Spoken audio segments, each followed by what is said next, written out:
خود بعد حنفی حضرات نے بھی یہ باتیں کہی ہیں کہ رفع الیدین کرنا رسول اللہ صلی اللہ علیہ وسلم سے ثابت ہے، اور جو حدیثیں نبی صلی اللہ علیہ وسلم سے ترک رفع الیدین کے بارے میں ملتی ہیں وہ صحیح نہیں ہیں، ثابت نہیں ہیں۔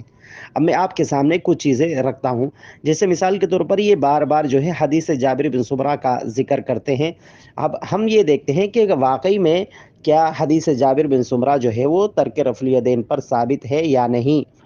تو دیکھیں، ہم نے جب اس سلسلے میں محدثین کی جماعت کو دیکھا تو محدثین میں سے بے شمار محدثین نے اس کا انکار کیا اور کہا کہ حدیث جابر بن سمرہ جو ہے یہ حدیث جو ہے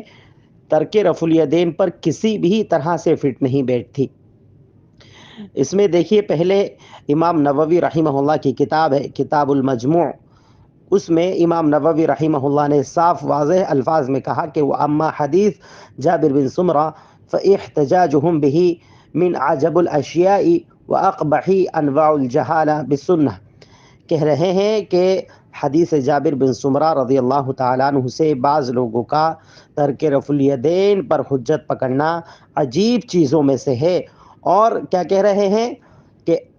الجہالۃ بالسنہ، اور سنت سے جہالت کی ایک عجیب قسم ہے،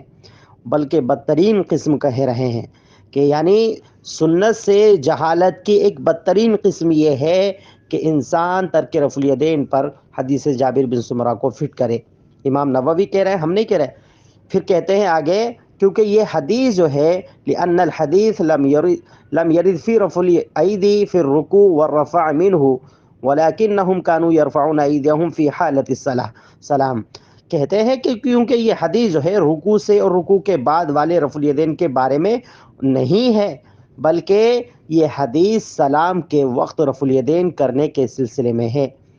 المجموع امام نووی کی کتاب ہے، اس کا جلد نمبر 2 اور صفحہ نمبر 373۔ اسی طرح سے جب ہم دوسرے ائمہ کو دیکھتے ہیں تو امام ابن عبد البر رحمہ اللہ جو بہت بڑے ایک محدث ہیں، جن کو مالکی حضرات جو ہے بہت بڑے اپنا محدث مانتے ہیں، امام مانتے ہیں، حالانکہ وہ تمام امت کے امام ہیں، تمام لوگ ان کی قدر کرتے ہیں، ان کی علم کی قدر کرتے ہیں۔ امام ابن عبد البر رحمہ اللہ وہ کہتے ہیں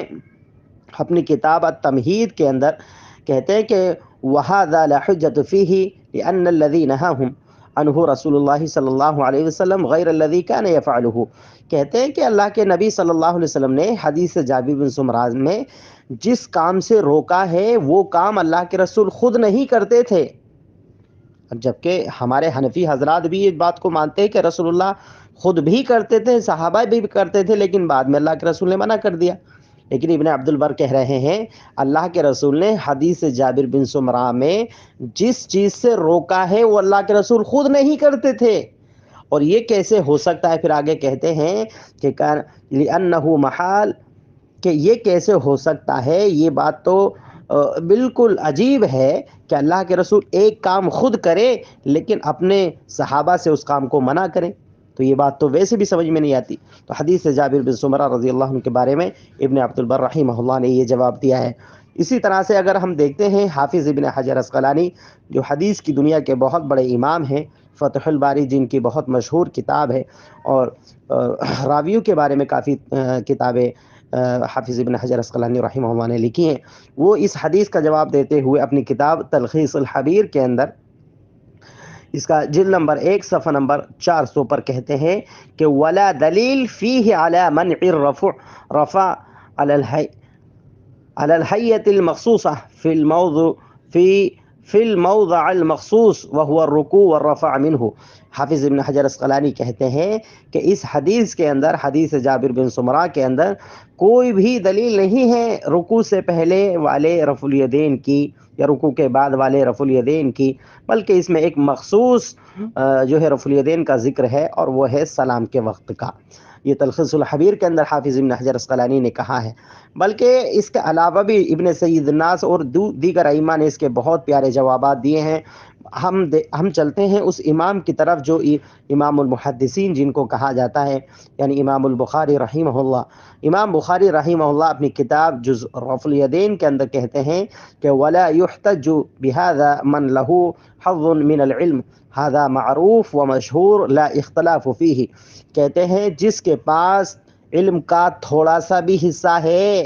جس کے پاس علم کا تھوڑا سا بھی حصہ ہے، وہ اس روایت یعنی حدیث جابر بن سمرہ سے ترک رفع الیدین پر کوئی بھی حجت نہیں پکڑتا اور نہ پکڑے گا۔ یہ بات علماء کے نزدیک مشہور اور معروف ہے، لا اختلاف فیہ، اس میں کوئی اختلاف بھی نہیں ہے۔ یہ امام المحدثین امام بخاری رحمہ اللہ نے یہ بات کہی ہے۔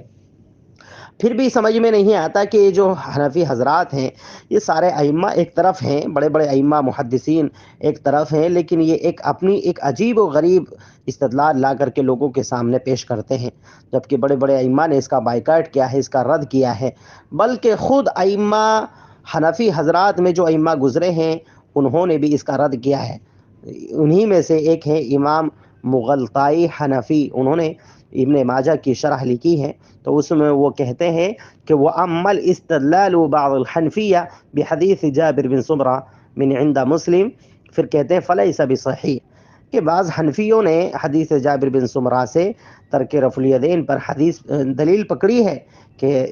حدیث جابر بن سمرہ سے ثابت ہوتا ہے کہ رفع الیدین نہیں کرنا چاہیے رکوع کے وقت، رکوع کے بعد میں، تو کہتے ہیں فَلَيْسَ بِصَحِيح، لیکن یہ صحیح بات نہیں ہے۔ یہ خود حنفیوں کے بہت بڑے امام ہیں، بہت بڑے محدث ہیں، امام مغلطائی حنفی، ان کی کتاب ہے شرح سنن ابن ماجہ، اس میں جلد نمبر 1 صفحہ نمبر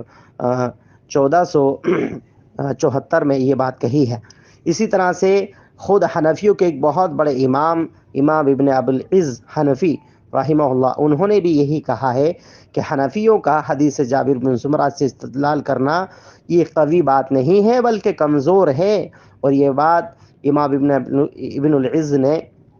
التنبیہ علی مشکل الہدایہ میں یہ بات کہی ہے، جلد نمبر 2 صفحہ نمبر 570 پر۔ اب مجھے یہ بات سمجھ میں نہیں آتی کہ ائمہ محدثین جو اہل حدیث علماء، جو اہل حدیث ائمہ ہیں، انہوں نے تو یہ بات کہی ہے ہی، اور آج بھی کہتے ہیں کہ حدیث جابر بن سمرہ میں رکوع سے پہلے رکوع کے بعد والے رفع الیدین کی ممانعت کی کوئی دلیل نہیں ہے،